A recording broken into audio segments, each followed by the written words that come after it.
Dahulu kala, jauh sebelum bumi dihuni oleh manusia, bumi dikuasai oleh para Titans. Para Titans sangatlah kuat, namun kekuasaan mereka diruntuhkan oleh anak-anak mereka sendiri yang bernama Zeus, Poseidon, dan Hades. Zeus meyakinkan saudaranya Hades untuk menciptakan monster yang sangat kuat untuk dapat mengalahkan orang tua mereka. Dengan diambil dari bagian tubuhnya sendiri, Hades menciptakan seekor monster yang disebut Kraken.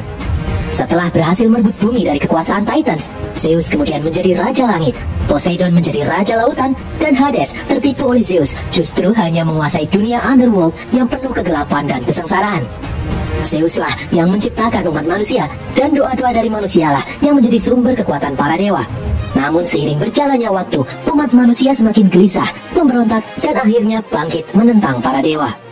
Pada suatu hari, di tengah lautan lepas, seorang nelayan yang bernama Spyros menemukan sebuah kotak misterius yang terapung. Dia pun mengambil dan membukanya. Dia terkejut karena melihat seorang bayi yang masih hidup dan ibunya yang telah tewas di dalamnya. Karena kasihan, Spyros mengambil dan merawat anak itu. Anak itu diberi nama Perseus. Saat remaja, Perseus sempat bersedih karena istri Spyros sedang hamil. Perseus yang sadar kalau dia bukan anak kandung mereka, takut kalau kasih sayang mereka akan teralihkan ke anak kandung yang sebentar lagi akan lahir. Namun Spyros menenangkan hati Perseus dengan berujar, meskipun Perseus bukan anak kandungnya, dia dan istrinya sudah menganggap Perseus seperti anak sendiri. Spyros dan istrinya sangat menyayangi Perseus. 12 tahun kemudian, saat Perseus sudah dewasa, dia membantu ayahnya untuk menarik jala di lautan. Namun setelah diangkat, tidak terdapat satupun ikan di sana. Spyros pun kesal dan menyalahkan para dewa yang akhir-akhir ini selalu memberikan kesusahan pada umat manusia. Para dewa menghancurkan pulau-pulau, menyebarkan wabah penyakit, dan merebut apa yang dahulu mereka miliki. Istri Spyros menyuruh Spyros untuk bersyukur, namun Spyros lelah bersyukur untuk omong kosong seperti ini. Spyros menyebut kalau suatu hari harus ada orang yang berdiri melawan para dewa yang semena-mena ini. Beberapa hari kemudian, saat sedang berlayar di tepi pantai, Perseus dan keluarganya melihat sesuatu yang aneh. Mereka melihat sekumpulan prajurit kerajaan Argos sedang menghancurkan patung Zeus yang sangat besar. Patung itu pun runtuh dan jatuh ke dasar lautan. Kerajaan Argos adalah kerajaan yang sangat membenci para dewa. Kini, mereka benar-benar mendeklarasikan perang terhadap para dewa. Beberapa saat kemudian, muncul beberapa manusia kelelawar dari dalam lautan. Makhluk-makhluk itu menyerang dan membunuh semua pasukan Argos yang ada di sana. Makhluk-makhluk itu kemudian bergabung menjadi satu dan berubah bentuk menjadi sang dewa kegelapan Hades. Hades lalu meluncur dan menghancurkan kapal yang dinaiki Perseus dan keluarganya. Kapal itu pun hancur dan tenggelam. Perseus segera menyelam dan menyelamatkan keluarganya yang terjebak di dalam perahu. Perseus mencoba menghancurkan perahu, namun terlambat. Keluarganya telah tewas. Perseus pun kembali ke permukaan. Sesampainya di atas, Perseus yang marah berteriak histeris mengetahui seluruh keluarganya telah tewas diserang oleh Hades. Di puncak gunung Olympus, istana tempat Zeus bertahta, para dewa yang marah mengetahui umat manusia kini telah bergerak melawan mereka, ingin Zeus melakukan tindakan untuk menghancurkan umat manusia. Namun Zeus menolak, karena Zeuslah yang telah menciptakan manusia. Zeus tidak ingin memusnahkan makhluk ciptaannya. Tiba-tiba muncul Hades di hadapan mereka. Hades paham dengan kemurahan hati Zeus yang tidak ingin menghancurkan umat manusia. Namun Hades juga membenci umat manusia yang sudah menghina para dewa. Hades memiliki rencana untuk muncul di antara umat manusia dan menebar ketakutan agar umat manusia bisa kembali tunduk dan hormat kepada para dewa. Sempat terjadi perdebatan, namun Zeus yang tidak punya pilihan lain akhirnya menyetujui ide adiknya Hades untuk meneror umat manusia. Di tempat lain, Perseus diselamatkan oleh pasukan Argos yang sedang patroli. Perseus dibawa masuk ke dalam kerajaan Argos. Karena Perseus adalah satu-satunya orang yang selamat setelah peristiwa penghancuran patung Zeus, mereka pun menahan Perseus dan membawanya masuk ke dalam istana kerajaan Argos. Di dalam istana sedang diadakan pesta merayakan hancurnya patung Zeus. Terlihat Raja Cepheus dan Ratu Cassiopeia yang memimpin kerajaan Argos di sana. Raja Cepheus memberi selamat kepada para pasukannya yang telah berhasil menghancurkan patung Zeus dan menandakan kalau masa-masa penindasan para dewa akan segera berakhir. Putri mereka satu-satunya yang bernama Andromeda membawa segelas minuman dan berniat memberikannya kepada Perseus. Namun pengawalnya yang bernama Draco malah memukul Perseus. Andromeda kesal dan menyebut apa yang dilakukan ayahnya sudah terlalu berlebihan. Ratusan prajurit telah kehilangan nyawa akibat ambisi gila ayahnya. Andromeda yakin apa yang diperbuat oleh ayahnya itu suatu saat nanti akan ada konsekuensinya. Sang ibu, Ratu Cassiopeia, malah menyebut kalau mereka tidak perlu takut terhadap para dewa, karena jika manusia berhenti menyembah, maka para dewa akan menjadi lemah. Ratu malah memuji kecantikan putrinya yang lebih cantik dari semua wanita Yunani. Bahkan dia menyebut kalau putrinya lebih cantik dari dewi kecantikan Aphrodite itu sendiri. Sang ratu berkata kalau merekalah para dewa saat ini. Lalu tiba-tiba tempat itu dipenuhi oleh asap gelap. Asap tersebut menyedot semua tentara yang ada di ruangan itu. Ternyata itu adalah Hades. Perseus yang marah mencoba menyerang Hades, namun dia malah terlempar tak berdaya. Perseus lalu meraih sebuah pedang hendak melawan Hades, namun dia dicegah oleh seorang wanita misterius dan berkata saat ini Perseus tidak mungkin bisa mengalahkan Hades. Hades lalu mendekati sang ratu dan mengutuknya menjadi buruk rupa. Hades berkata kepada semua orang, dalam 10 hari nanti dia akan melepaskan monster Kraken untuk menghancurkan kerajaan Argos beserta semua penduduknya, kecuali mereka mengorbankan putri Andromeda sebagai tumbal, maka dia dan para dewa akan mengampuni kerajaan Argos. Sambil mendekati Perseus, Hades menyebut kalau semua ini adalah kehendak Zeus, ayah Perseus. Di Olympus, seorang dewa memberitahu Zeus kalau ada manusia separuh dewa atau demigod di kerajaan Argos yang bernama Perseus. Orang itu keturunan Zeus sendiri. Zeus pun kaget mendengarnya karena Zeus tidak pernah mendengar Perseus berdoa untuknya sekalipun.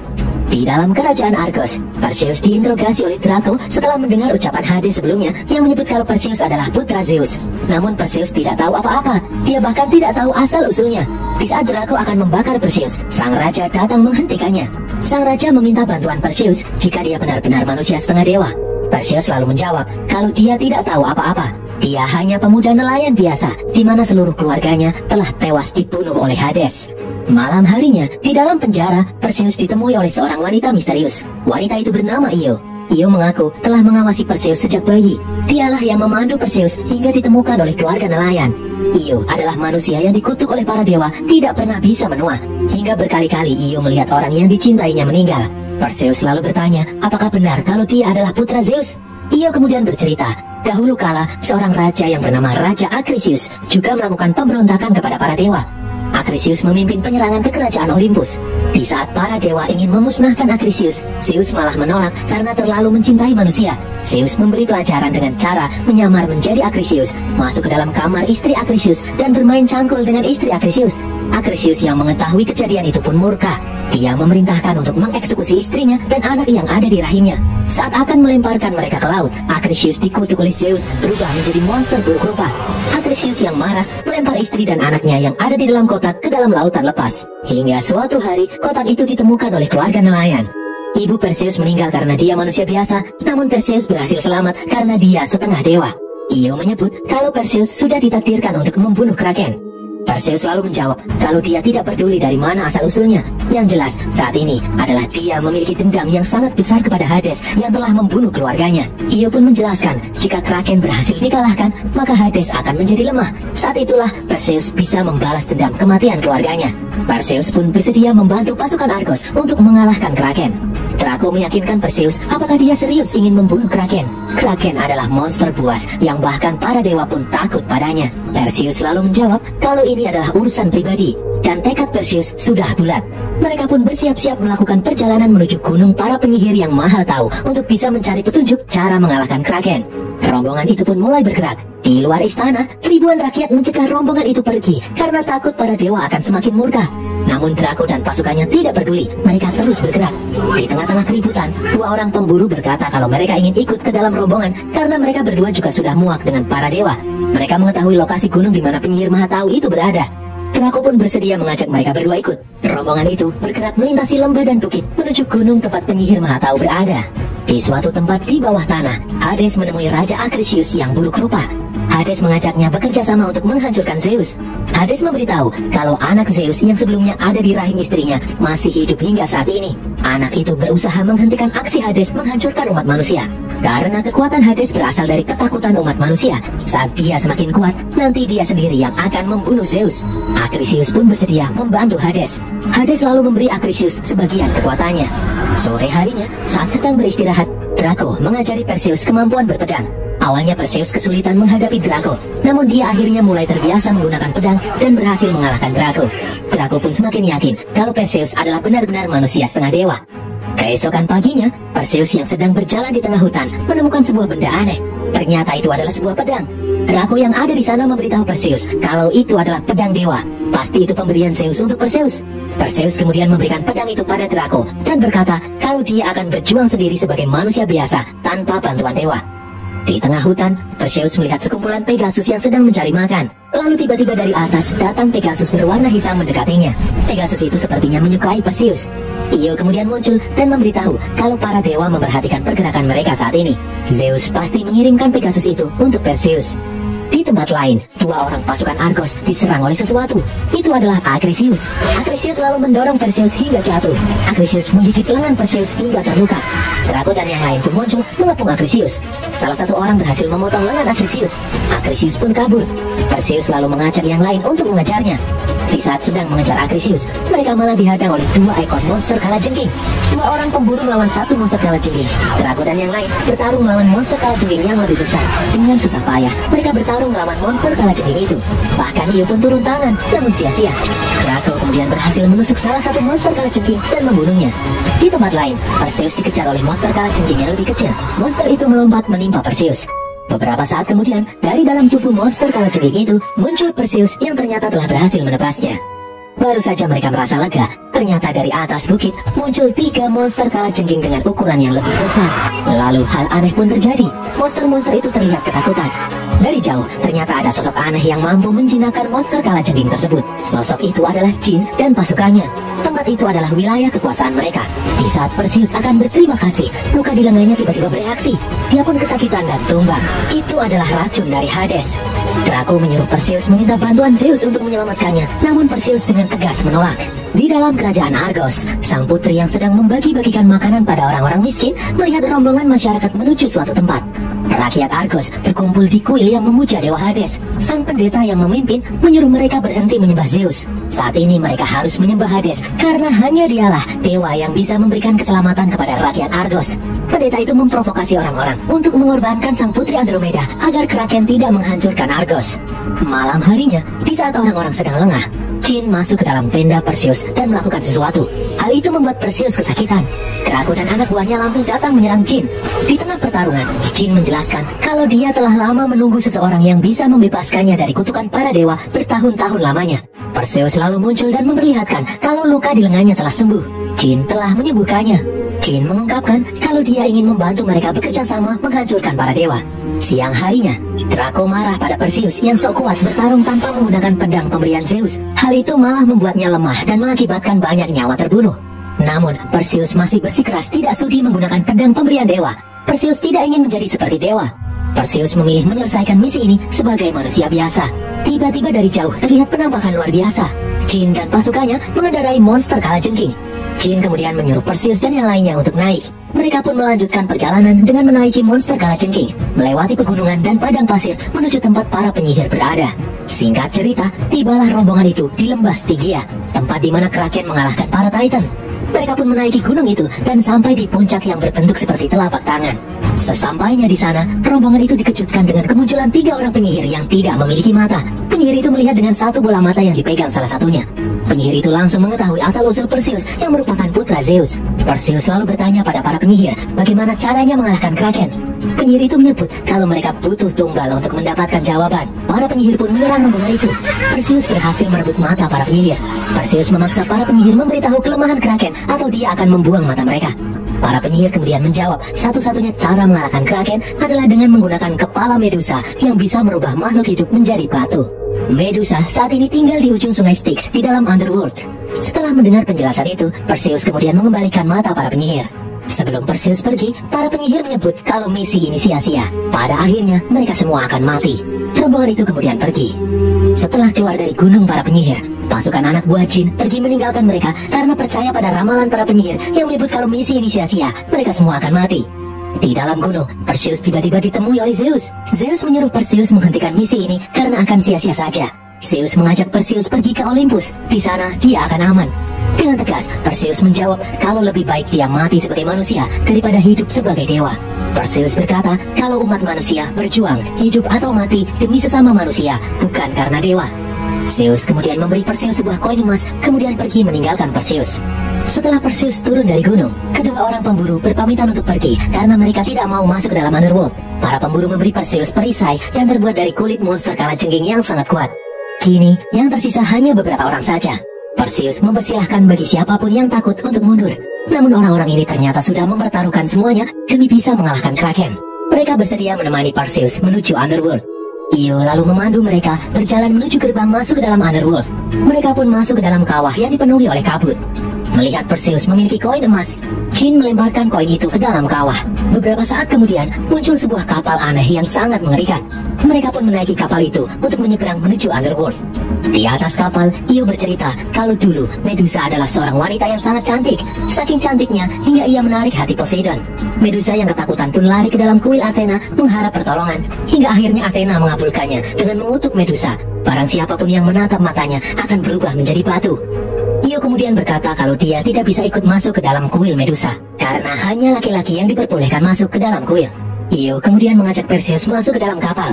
Io melatih Perseus agar bisa bertarung dengan Medusa tanpa melihatnya.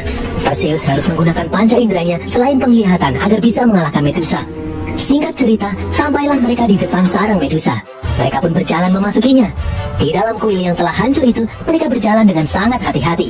Dari jauh, mereka diserang dengan panah hingga membuat Perseus dan Jin terjatuh. Beruntung Perseus berhasil menancapkan pedangnya. Dia pun berhasil menyelamatkan diri. Medusa kemudian muncul dan merubah salah satu orang menjadi batu. Medusa yang berwujud separuh ular itu menyerang satu orang lain dan merubahnya menjadi batu juga. Perseus kemudian mengalihkan perhatian Medusa dan membuat Medusa mengejarnya. Jin lalu muncul dan menyerang Medusa. Medusa langsung melilit tubuh Jin dan menatap matanya. Ternyata Jin tidak terpengaruh sihir Medusa karena tubuhnya terbuat dari batu. Jin lalu mengorbankan diri dengan meledakkan tubuhnya. Dari ledakan itu, ternyata Medusa masih hidup. Draco kemudian menjatuhkan batu besar yang menimpa tubuh Medusa. Medusa yang marah pun merubah Draco menjadi batu dan menghancurkannya. Melihat kesempatan ini, Perseus kemudian melompat dan berhasil memenggal kepala Medusa dan membuat tubuh Medusa terjatuh ke dalam kobaran api. Sesampainya di luar kuil Medusa, Perseus melihat Io ditusuk oleh Acrisius. Perseus yang marah lalu mengejar Acrisius. Mereka berdua bertarung dengan sengit. Perseus yang kehilangan pedangnya terpaksa menggunakan pedang pemberian Zeus.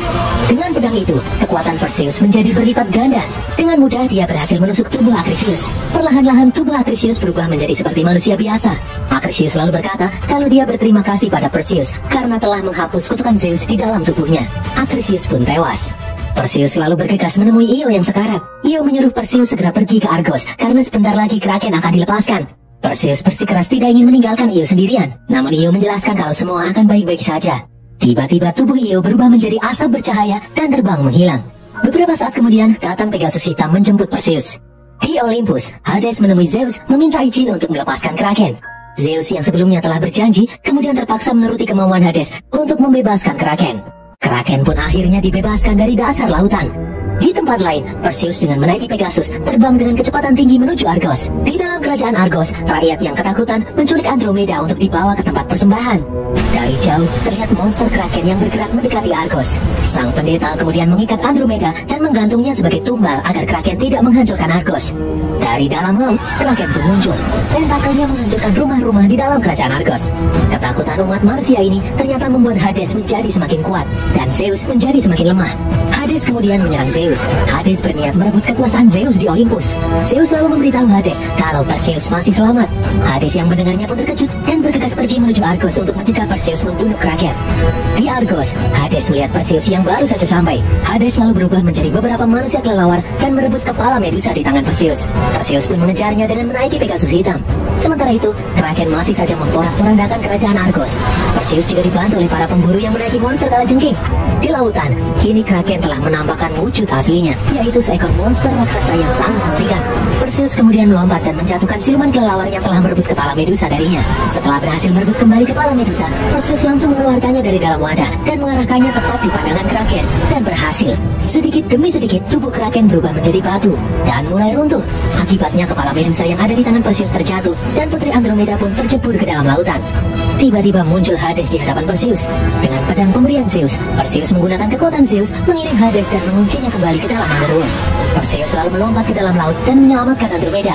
Setelah mereka berdua siuman, Andromeda meminta Perseus untuk tinggal bersamanya dan memimpin kerajaan Argos. Perseus lalu menjawab kalau dia tidak bisa melakukannya karena mereka hanya teman biasa. Perseus kemudian pergi. Keesokan harinya, di bekas reruntuhan patung Zeus, Perseus ditemui oleh Zeus. Zeus berterima kasih karena Perseus telah berhasil menyegel Hades kembali ke dalam Underworld.